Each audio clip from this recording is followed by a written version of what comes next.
Welcome to the Social Lights podcast with Kate vanderVoort, where I interview changemakers and innovators on how they connect with their tribe on social media. Brought to you by Social Mediology. I am thrilled to be here today with Lucas Becker, who is one of the co-founders of Grilo Protein. Now, you might wonder, what is Grilo Protein? Well, Grilo means cricket in Portuguese, and Lucas and his co-founders believe that crickets are the food of the future. So I am here to talk with Lucas today all about crickets and protein and the inspiration behind his business. So welcome, Lucas. Thank you, Kate. Thank you so much for having me on board today, and I'm looking forward to talk all things bugs with you. Excellent. So tell me, Lucas, what is it that lights you up? What gets you out of bed in the morning other than bugs? Sure. I think what lights me up, it's purely the journey I have chosen. Having loving relationships with my partner, my family and friends. Also having a business with a purpose in which I believe. And being able to do the things I like the most, like surfing, martial arts. I practice Brazilian Jiu-Jitsu, which really helps with my mindset. Also being outside and cooking with friends are the most things that are the things I enjoy the most, and that are an inspiration for me to get out of bed every day. Life sounds pretty good. It does. I can't complain.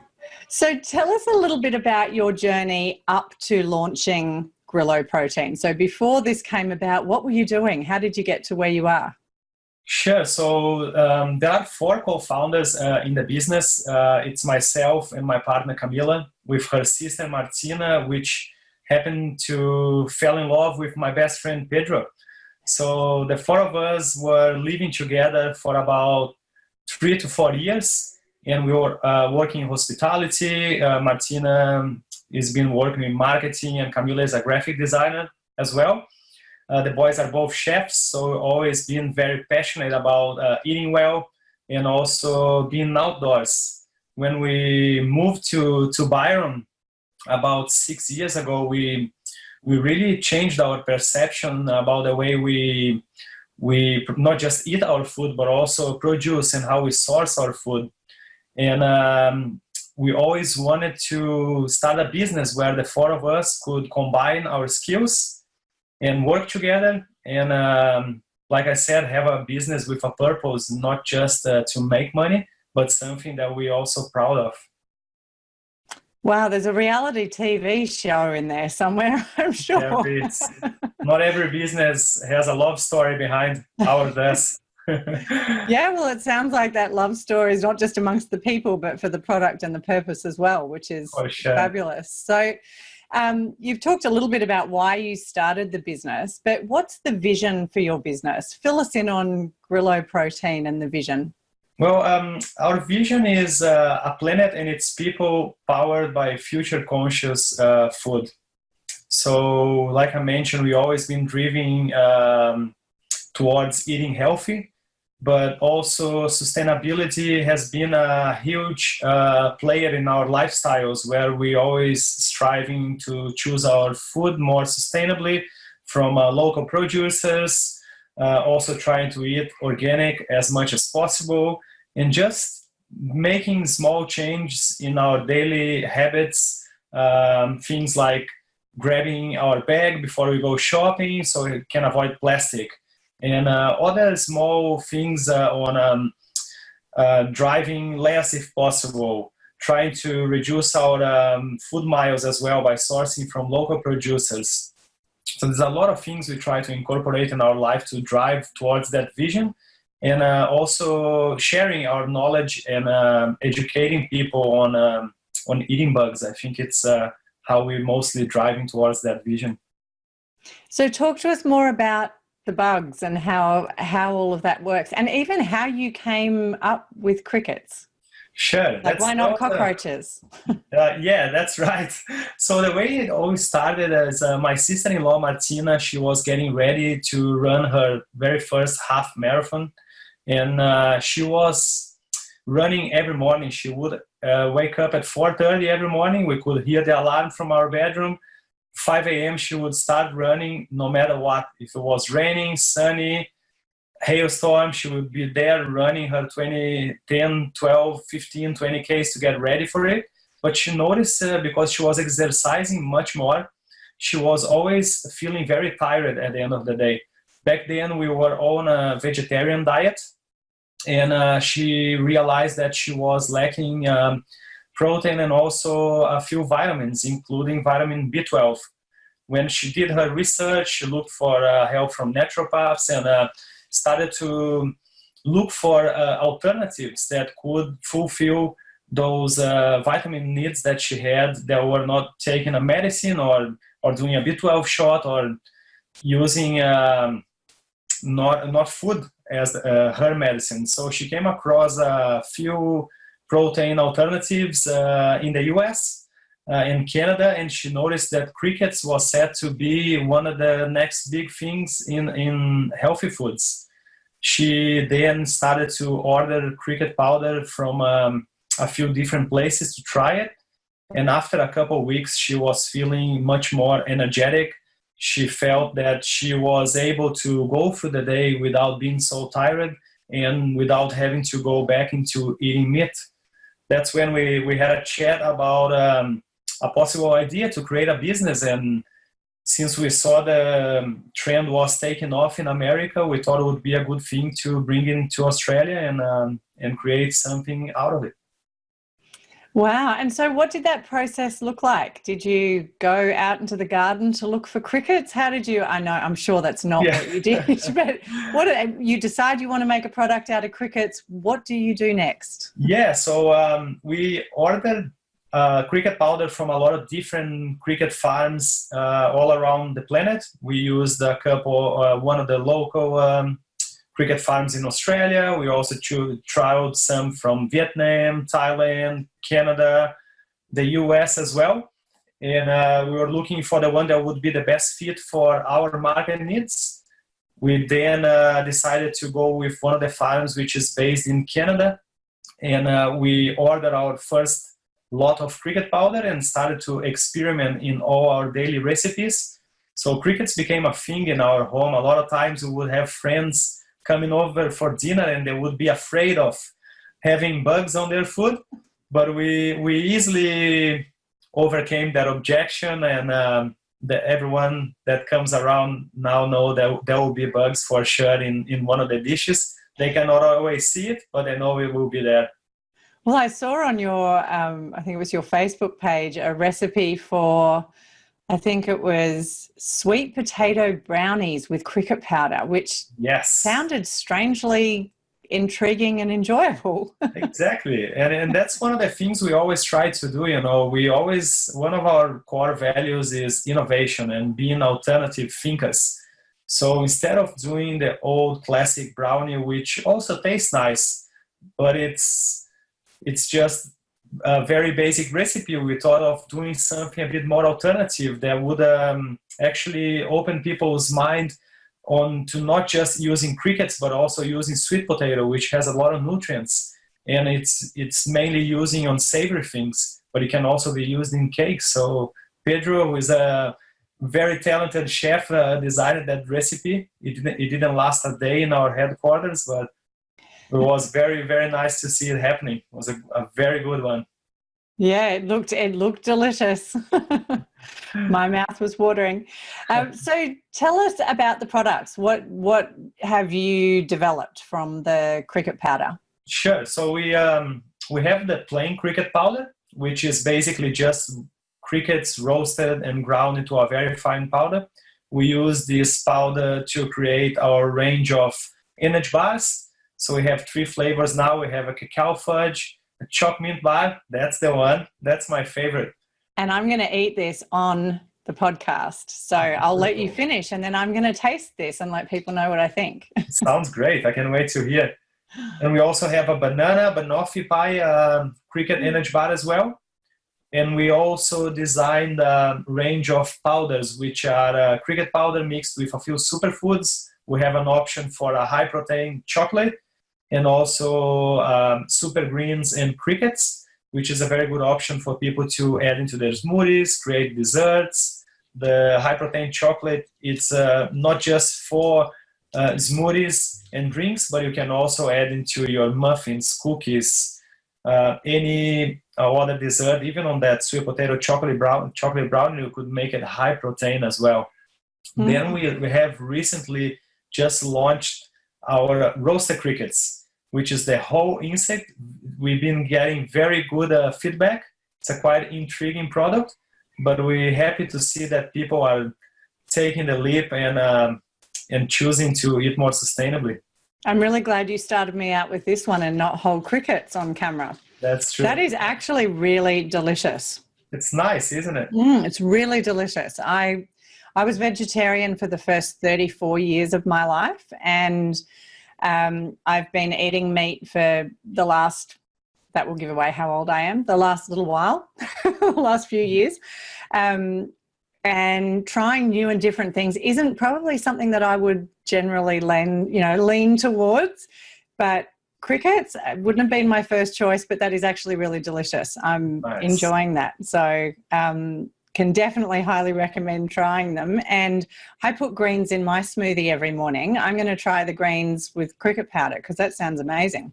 Yeah, for sure. Yeah, we designed the Supergreens and Crickets where you get 153% of your RDI in iron, and you also still get a very high amount of vitamin B12, which is one of the biggest features in crickets. Is not just a high protein food, but it's also very high in vitamin B12. Perhaps on the plain cricket powder itself, you're getting 155% of the recommended daily intake for B12. So it's a very good option for people with a B12 deficiency who don't want to eat meat every day, but are happy to introduce insects on their diets.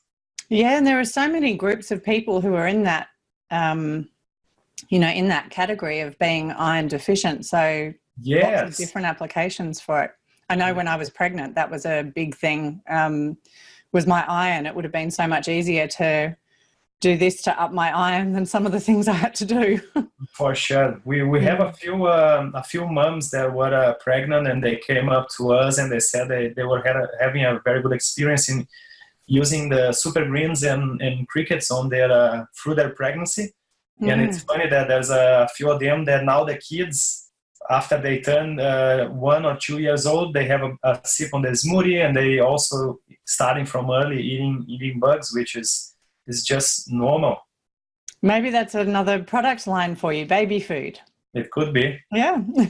The hoppers. So talk to me a little bit about the impact that your company makes. Like some of the, you started to talk a bit about the sustainability aspect. So what impact does Grilo Protein make in the world? Sure. So we always striving to produce healthy foods where there's nothing to hide from people. Everything you read in the labels are real ingredients. There are no numbers in our ingredients list, which is the number one thing we always strive for. Make sure people know what they eating.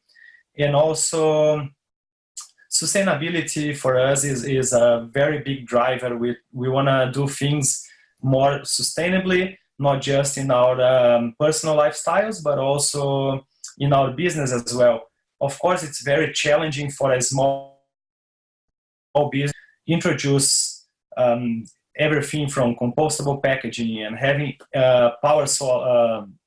solar power in your headquarters. There's a lot of things that we're slowly implementing, but we're always striving to show people that by eating crickets, you choosing a protein alternative that uses far less resources, takes up far less land, uses minimum water, and also are 12 times more efficient than a lot of the other proteins in the market currently. Wow, they're pretty amazing statistics in terms of the difference in using crickets. It's a very compelling story. Yeah, there's very minimal use of resource, which is what what inspires us a lot. We can provide people with maximum nutrition using minimum resource from our environment, especially when we consider that 80% of our water goes into agriculture. It's a huge number. Absolutely. So talk to me a little bit. I was having a look at your social media profiles today, and is it really World Eat? What day is it today? It's World Insect Day. Nice. I'm glad you picked on that. It is. Yeah, I was going to tell you that it's the official Eatable Insect Day. Very close to Halloween as well. So it's a very good month for eating crickets, either on the Eatable Insect Day, but also as a treat or trick, depending on how people choose to do it. Yes. So actually, just before I go on to that, so what other bugs are edible? I'm intrigued now. Yeah, so there's about 2,000 species of insects that are suitable for human consumption. Wow. The ones I have experienced are obviously crickets, which they refer to as the gateway bug, an easier entry-level bug for people who are introducing entomophagy in their lives. Also, mealworms. Had the green ants from the Northern Territory in Darwin. They were fantastic. You bite them and it tastes like a finger lime. It's very nice. I actually did with Pedro a couple of years ago a lemon tart, which we used a lot of the green ants on top, and it went really well. We had caterpillars.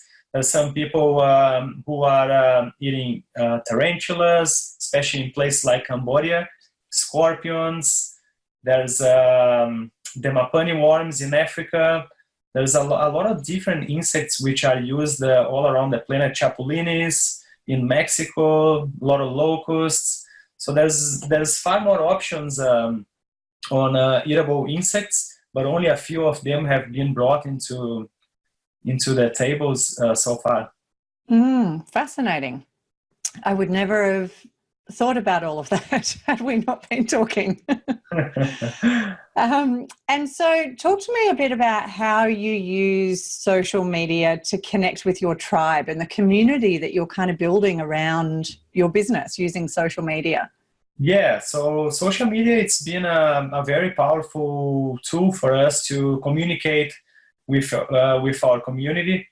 We do a lot of the interactions in there. We have times of the week where all the co-founders go into social media and we talk to people. We look at what people are wanting as well. We try to understand their needs through social media as well. And staying real to ourselves, not using bots or not making anyone feel like they're talking to a robot. It's a very important part of our strategy as well. We use stories a lot. Stories is huge for us to show our recipes, how we introducing crickets into every recipe that we do, and also sharing our journey through stories. It's been a very good way of doing it so far. I really, the businesses that are doing really well on social media now and always have, but particularly now, are the ones that are really putting the human element into it. And exactly, it will carry you so far to continue that. What so many businesses do is as they grow, they lose that human touch and then it just becomes a brand. But I love that. And I've seen that in all of your social media, that all four of you are really, present and connected in your social media, which is the only way really to grow a community and grow a tribe. For sure, I agree. Have you had any, I imagine in your field, influencers are certainly relevant in your social media strategy. Have you found they've approached you, or have you proactively approached influencers with your business? Yeah, so we right at the beginning we had to proactively be very proactive on looking for influencers because our product was so unusual 3 years ago when everything started, And along the way, we noticed that more and more people were learning about the benefits of eating crickets to their health and environment, and coming on board as well. We had athletes, nutritionists, chiropractors, people who like to be practicing adventure sports as well, martial arts people, surfers, moms as well, who are looking for easy ways to introduce nutrients into their kids' meals. And this is actually a topic we've been talking lately on our Fussy Kids ebook that we've been developing. So it's much easier than grinding a broccoli and adding to the food. Adding crickets into pancakes and other recipes is certainly a great way for moms to get their nutrients for their kids, and making sure they're getting all their B12, protein, iron, fiber, and other ingredients. Now you definitely have me listening. My two children are the fussiest children on the planet, and there should be a competition for that. And in the Thermomix, I put in mushrooms, zucchini, carrot. I blitz it all up, and then I mix it in through everything. So when you put protein, the protein powder or the cricket powder in hot food, it doesn't change at all with high temperatures? Not at all. No, it's totally fine to use in baking, roasting, into sauces as well. We've seen people using sauces like curries, even creamy sauces as well, pasta sauces. I've seen a cricket bolognese before, which was a very interesting idea. But we just use the cricket powder, especially, which is the most versatile of the products, into pancakes, breads, muffins, cookies, pizza bases, drinks. So it's really a food that it can be added into any recipe, and it's just an addition also. We like to tell people it's not a substitute to flour, it's an addition to your flour. So you only need a tablespoon or two, and you're getting a lot of nutrients from the product. Wow, amazing. Well, I'm definitely a convert. So just as we finish up, Lucas, tell me, what's one piece of advice that you'd give to other change makers or innovators who are thinking about taking action with a big idea? What's your one piece of advice to them? I think it's believe on what you're doing. Stay true to yourself and never give up. It's what I experienced. That for me was always a very good way of getting me back on track when I'm tired or when I'm feeling that things are not moving along. There will always be people who will be negative no matter what. And they will try to tell you that your idea is not going to work, or people will never eat this or use that. And I think it's all a matter of getting your mindset right, believing on what you're doing, and working hard. There's no secret, I guess. Everyone knows that. You just gotta believe on it and work hard and really commit to it. Because if you really believe it, I think it will happen. Just gotta put in the hard work. Well, thank you so much for sharing your story today, Lucas, and your products. It's amazing. And as I said, I'm definitely a convert. Tell us where people can find you and find the products as well. Sure. So people all around the world can find us online on griloprotein.com.au. Our Instagram page, it's also Grilo Protein. For the ones that live in Australia, our products are mostly available from Byron Bay all the way to the Sunshine Coast in a lot of the health food stores, in selected IGAs, which is the new supermarket chain who is coming on board and supporting local business like ourselves. There are a few stores starting from next week in Sydney, where we got a distributor. Also Victoria and South Australia coming up by the end of this year. And if people out there want to see our range into their local store, I would ask them if they could please recommend to their store managers, and if they get in touch with us, we'll make sure it's available for everyone Australia-wide. Fantastic. Thank you so much, Lucas, for sharing your vision and your inspiration with us. I can't wait to see where this goes. Thank you. Thank you so much for the opportunity. And it was a great chat. Thank you for joining us on the Social Lights podcast produced by Social Mediology. You can connect with us on Facebook at Social Lights Podcast, and you can find today's show notes and more episodes at socialmediology.com.au/social lights. Please subscribe in your favourite podcast platform to receive future episodes and share with your tribe to inspire others to action.